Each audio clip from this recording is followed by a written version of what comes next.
welcome back to Clone Collector Reviews. Today we are going to be taking a look at the Marvel Legends War Machine from Captain America Civil War. This is probably the best War Machine suit in my opinion. So yeah, let's go ahead and take a quick look at the packaging.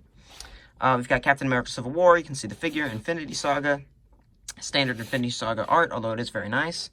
You can see the movie poster on the back, stuff on the front, barcode. So yeah, let's go and crack this guy open and see how cool he actually is. Here we have War Machine out of the package. So, first impressions of this figure is absolutely great.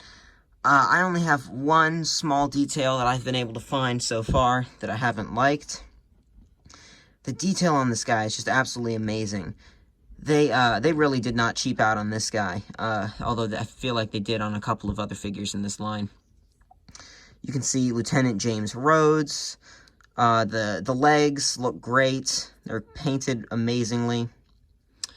The sculpt is just great. It is an older sculpt, but it was a good sculpt when it came out, and it's a good sculpt now.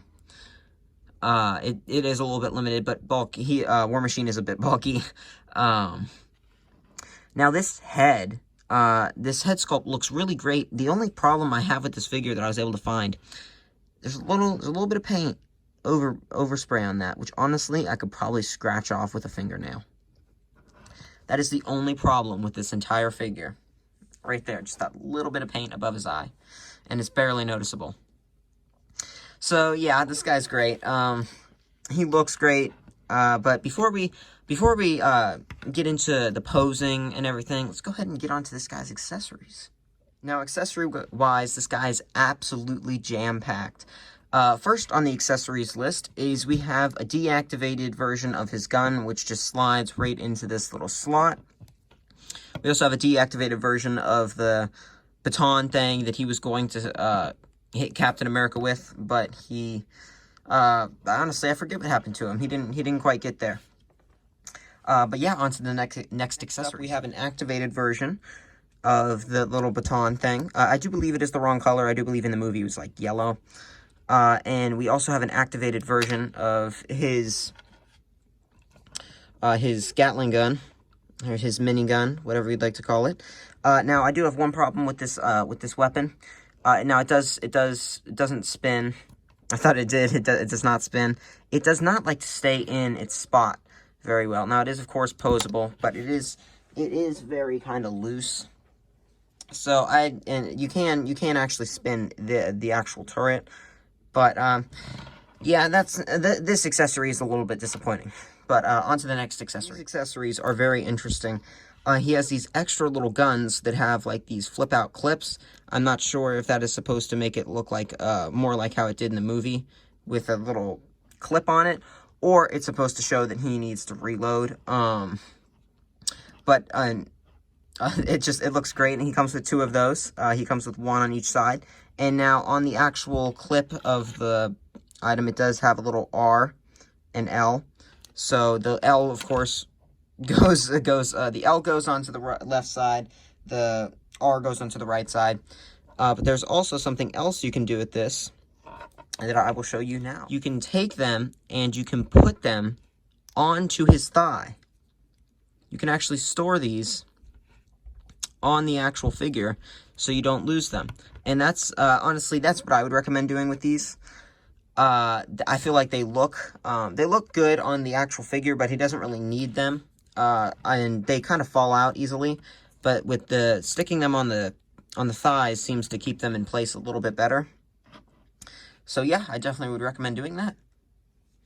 But here's what they look like on the actual thighs. All right, to the next accessory. Of course, War Machine comes with these two open hands. It also comes with two fisted hands, but for the sake of not breaking the figure, I'm going to try, or I'm not going to put the other one in. But there's what it looks like, and here is what it looks like not on the actual figure.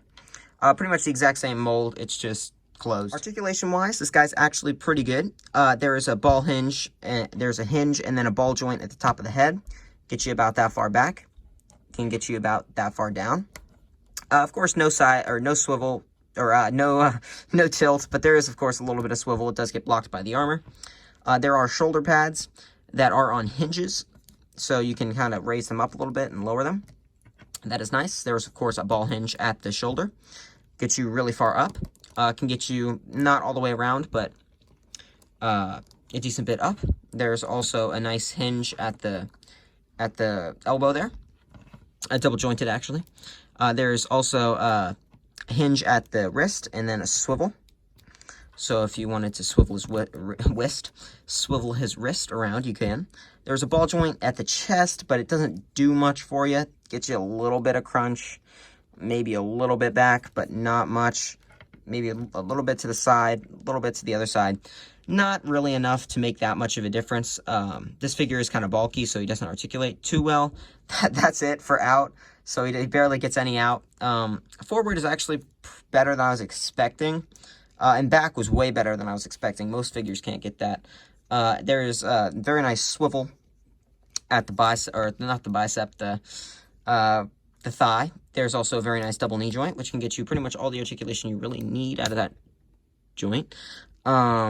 There's also apparently a dumbbell joint at the foot, which can get you hopefully some good motion, even though I did kind of pop it off there.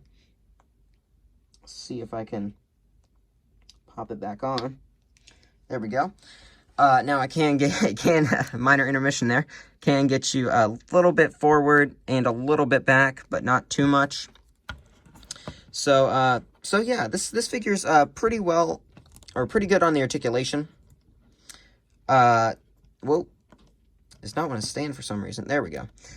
He's pretty good on articulation-wise, but let's go ahead and get on to some comparisons. We have him next to Tony Stark, Iron Man. Him next to Peter Parker. Here we have War Machine next to Captain America. We have him next to Thor. Here we have him next to the Iron Man Mark II. I'd say overall, this figure is an absolute win from Hasbro. It looks great, poses pretty well for being a bulky figure.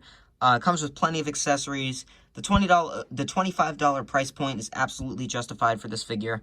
I'm surprised that Hasbro didn't try to sell this guy for like $34, and try to squeak a little bit more money out of the people who buy their products, but they didn't. So this guy is a great value for $25. Again, my only really big problem with him is that little little extra paint above his eye, but that should be easily removable. So yeah, this is a great figure. He poses well. He looks great. Definitely would recommend adding this guy to your collection. Yeah, so if you enjoyed this review, please like, and if you want to see more of my content, subscribe. And as always, I will see you in the next one. Bye.